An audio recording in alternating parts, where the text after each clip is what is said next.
no use for the past.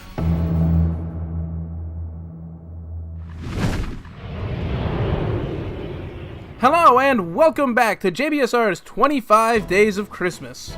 Now, this one may be a cop-out, but there are going to be quite a few of these, so get used to it.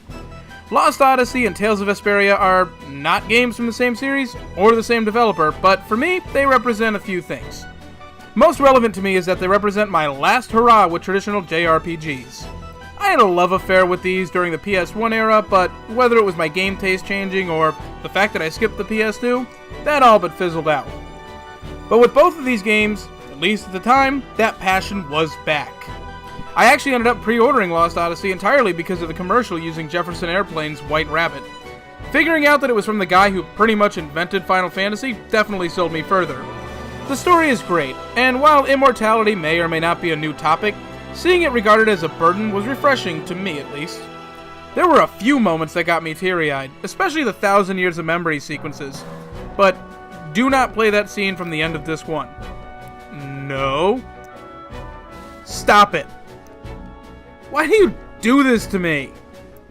As for Vesperia, I don't remember why I got it, other than I felt the need to play a Tales game since I never actually played Symphonia, even though I owned it for a few years before trading it in.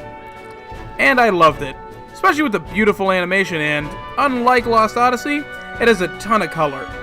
Plus, I love most of the characters like Troy Baker, Estelle, Raven, and Judith.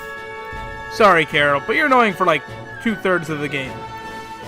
If you held me at gunpoint to pick one over the other, I'd lean towards Lost Odyssey, but only slightly. However, the biggest reason I lumped these games together is I feel like neither will get the love they deserve because they were on the wrong console. This isn't a Resident Evil 4 in the GameCube problem, it's a Madden on the Wii problem. Microsoft was trying to push the console in Japan, so they created titles like Lost Odyssey and Blue Dragon with help from great developers of the past, but that experiment failed and Japan quickly discontinued the 360.